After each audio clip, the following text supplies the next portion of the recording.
Newton's third law of motion. We have talked about Newton's first law, which says the object will stay at rest or go in a straight line motion as long as there's no force acted upon it. And then second law says if there's a force on an object, it will accelerate. Okay, and the stronger the force, the stronger the acceleration, and it is proportional to the force applied to the object.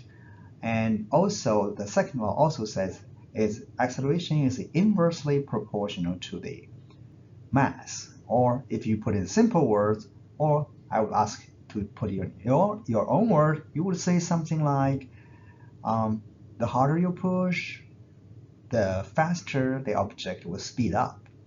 And the heavier object, which that has more mass, and will have harder to get accelerated. So that's it. Now, today the topic is Newton's third law, which also dealing with force. Okay, so now we all know what forces are. Just interaction. You put a force on somebody, and you will feel the force. There's a pressure at the force.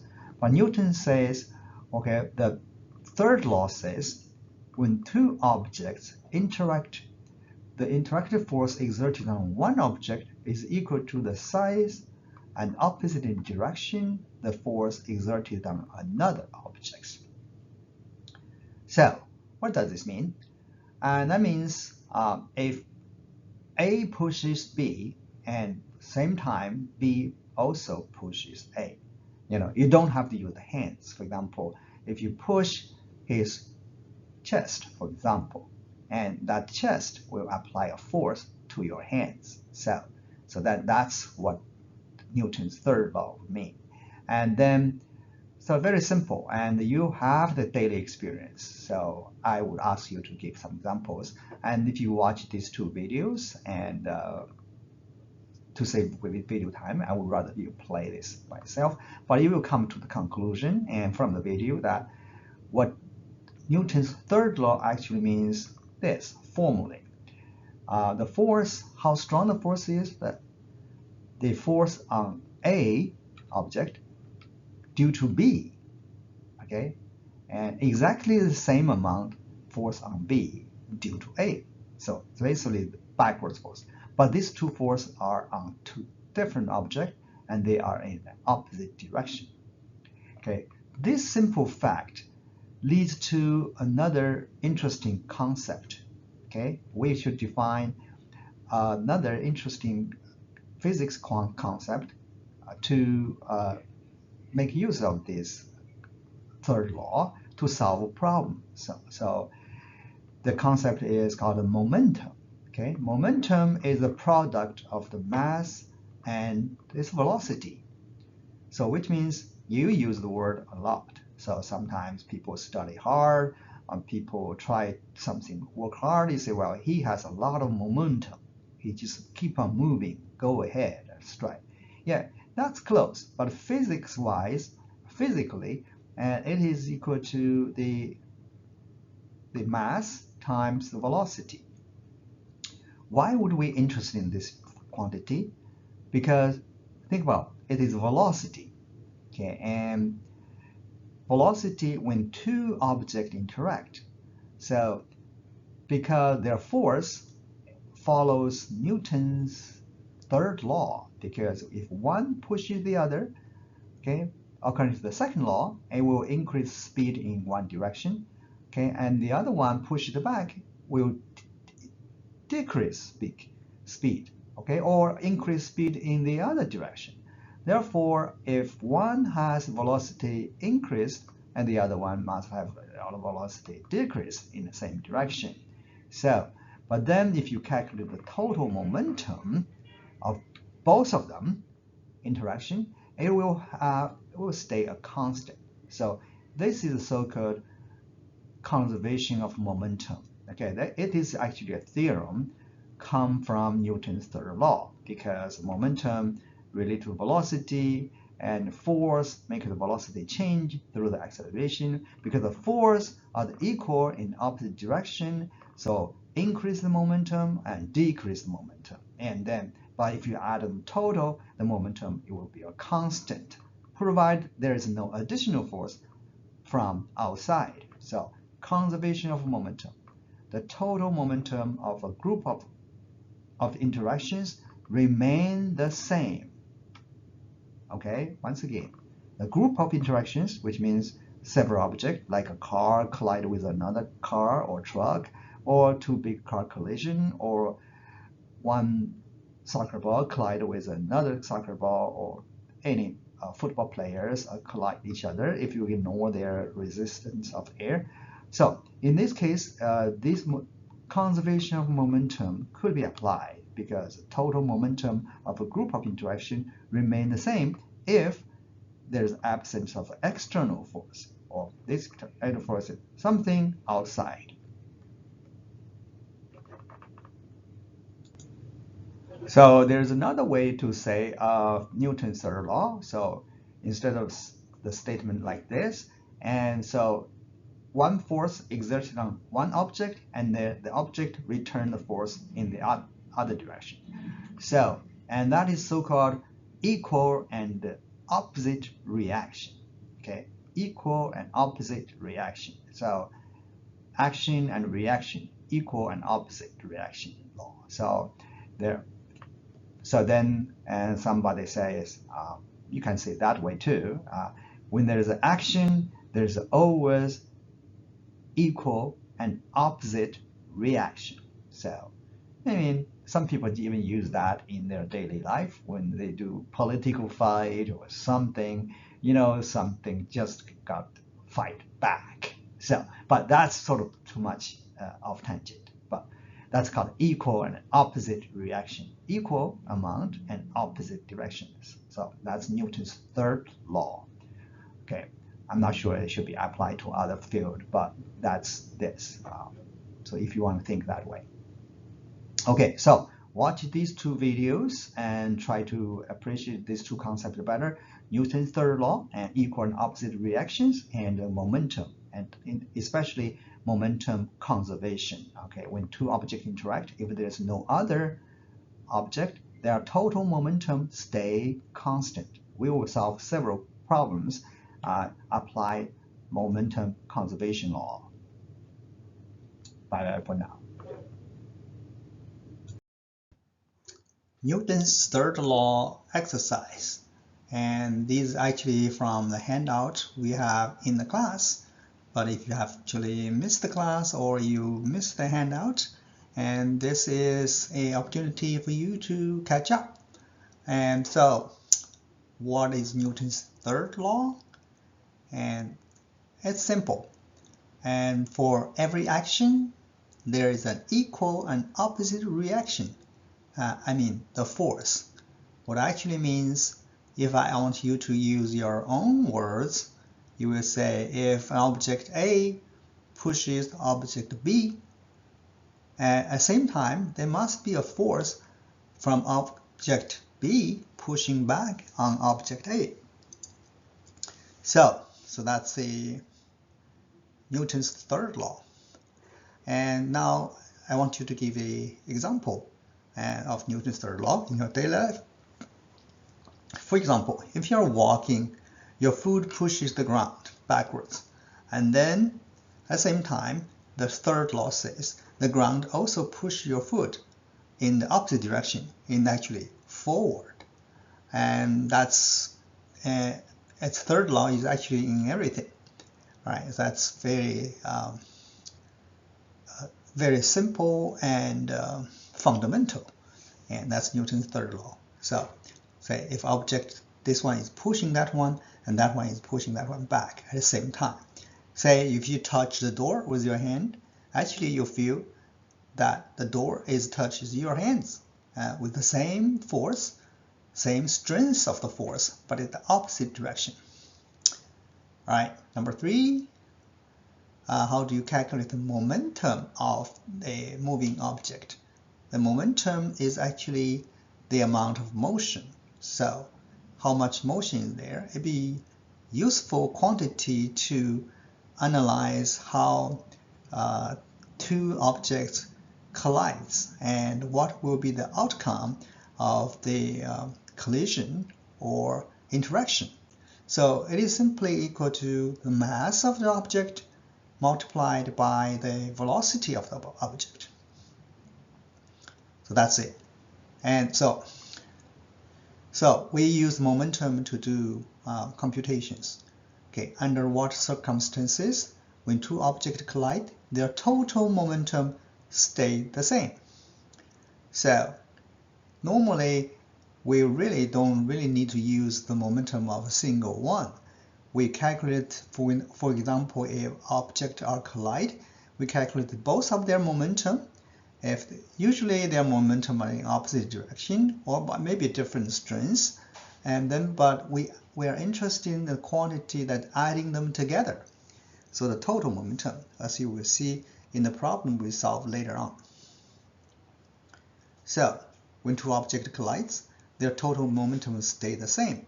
We want to use this conservation law, staying the same before and after the collision.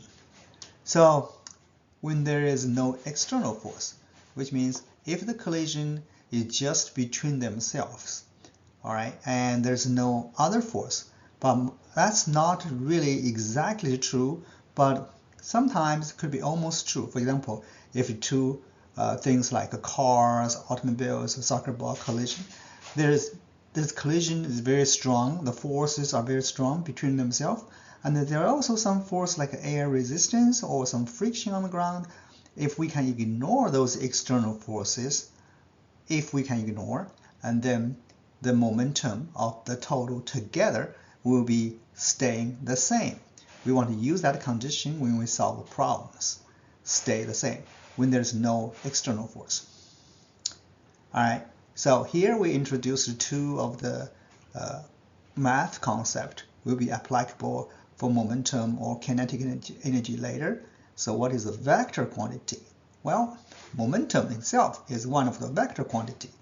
What is it? The quantity that has both magnitude, which means how big it is, and direction. So not only know how big this quantity is, the size or the magnitude, or you also have to know its direction. So examples of vectors are like momentum.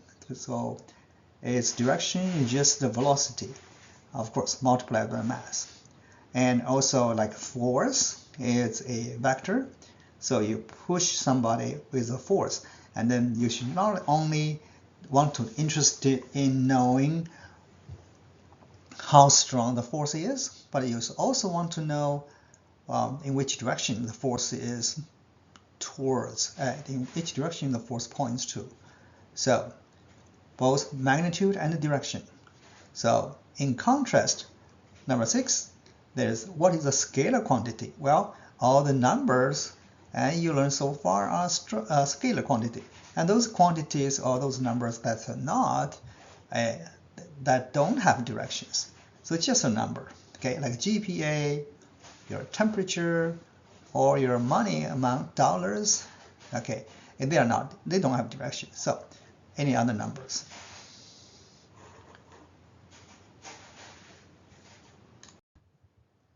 Let's continue on the exercises. Number 7, momentum. We talk about it is mass times velocity. So now this is actual example. What is the momentum of a 30 kilogram cannon shell? You know what is cannon? From the cannon with a velocity of 500 meters per second. So a cannon come out of the shell, very high speed. And then what it is momentum, then that's how much motion is there.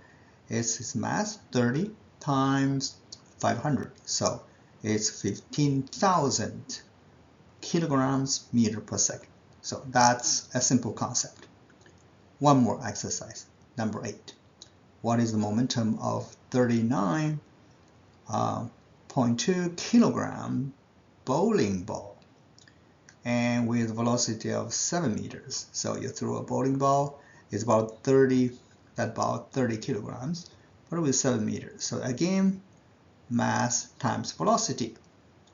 39 times 0.2 times 7. So 260 kilograms meters per second. So with that, we know what momentum is. What we're actually interested in to know to use the momentum conservation law to solve some problem. Here is the problem. Okay, a 30 kilogram shell, you can think about it is above shell mentioned. It's fired from 2000 cannon. So you think about a cannon which is very heavy, and there's a ball come out of the cannon with a velocity of 500 meters per second. Same speed. But now I want to know what is the resulting velocity of the cannon. So that's kind of a recoil. The cannon goes that way, and then there will be the cannon, the ball goes that way, and then the cannon itself will also move at the moment when the shell got pushed out of the tube. The cannon also goes but backwards that way. So first we have to understand what we are looking at. So in this case, we are asked to find out what is the recoil, which means bounce back or kickback speed of the cannon because of the explosion. So now we use the momentum conservation. So before firing and after firing, the momentum will be the same. They are the same. What is the value? So before firing, mass of the cannon times the mass of the velocity plus mass of the shell times the mass of the velocity of the shell. So that's the total momentum before firing. So but before firing, they are simply together at rest. So their speed before firing are 0. So therefore, the total momentum is 0. And it should be the same as after firing. So that's called momentum conservation. So after firing, the mass of the cannon is the same, but then the cannon itself is moving, probably backwards, but that's what we're supposed to find. But then we know the momentum of the shell is 30 times 500. So that is the momentum after this, supposed to equal 0. So look at this, 0 equals these two terms. In this equation, although switch the line, there is only one unknown, which is the v velocity of the cannon with a prime. So if we solve this equation with the unknown, move this 30 times 500 to one side, change it to negative, and divide the whole thing by 2000, we get a negative 7.5 meters per second. That's the answer for this question. In other words, the shell goes 500 meters to the left, and the cannon itself is recoil back or kick it back with some velocity negative and 7.5 meters per second. Very slow, but not 0, going backwards.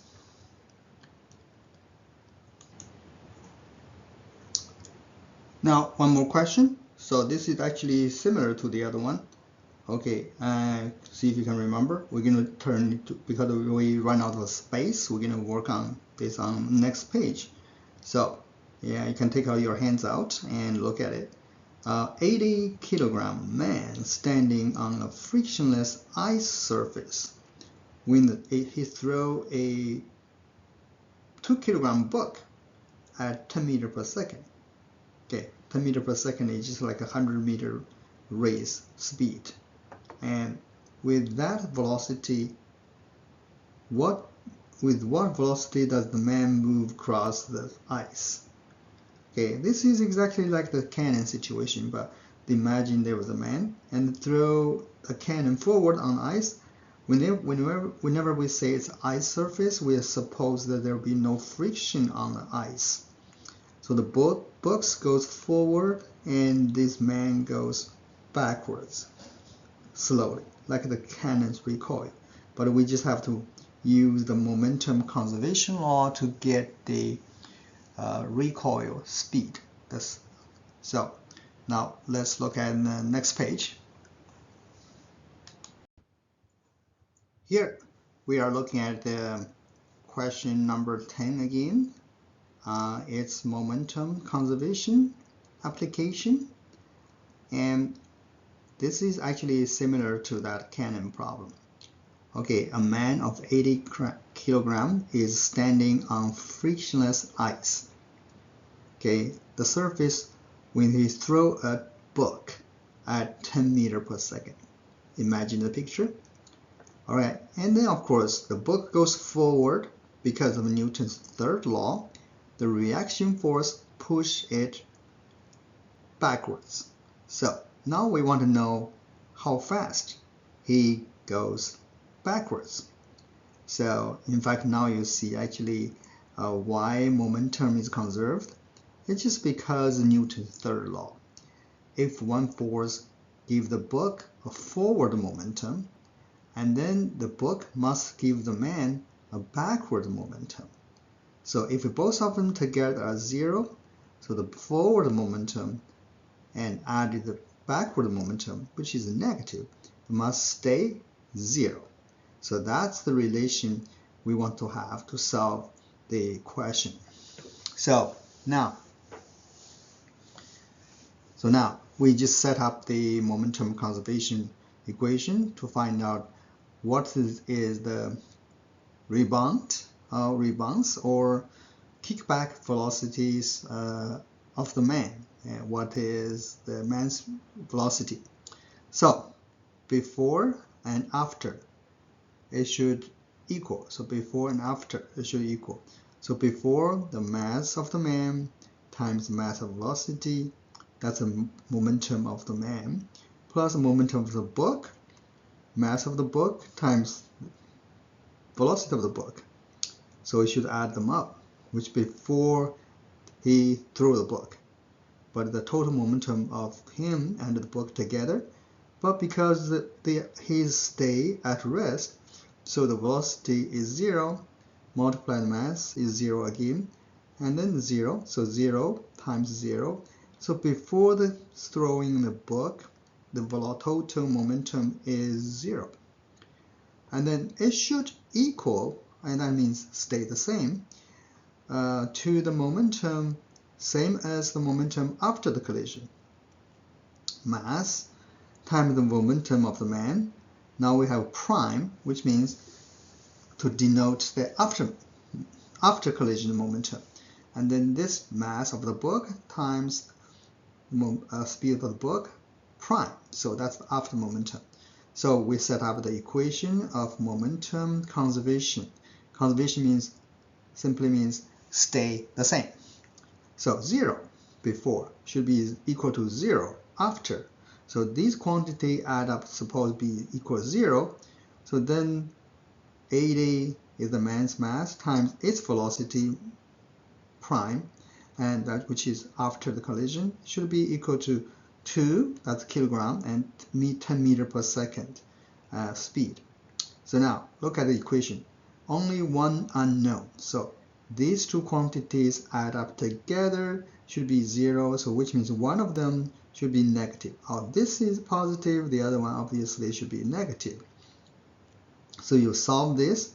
How do you solve this equation with one unknown? You move this 2 times 10, which is 20, to the right hand side, and negative.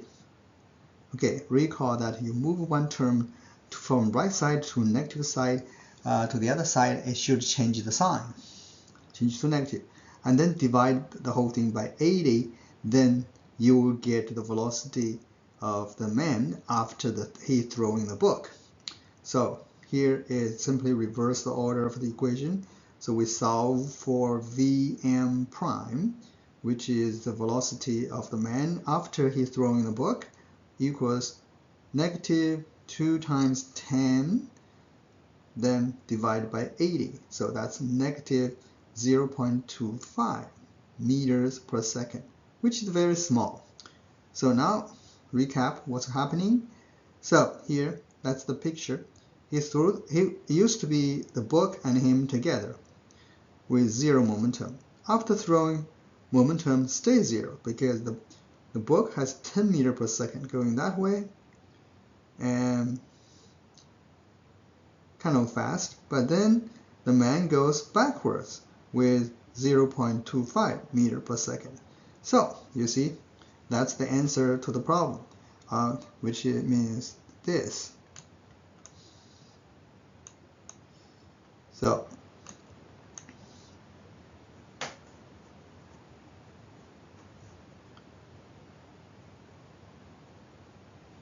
this is the answer, 0.25.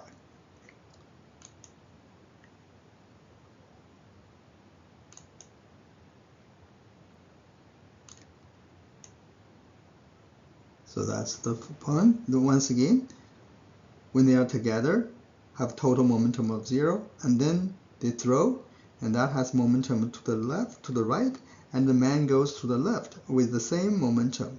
Why the speed is small? Because the man has bigger mass. So this times 0.25 the same as 2 times 10. So that's how momentum conservation law is used to solve the collision problem or attraction problem. So that's this end the exercise.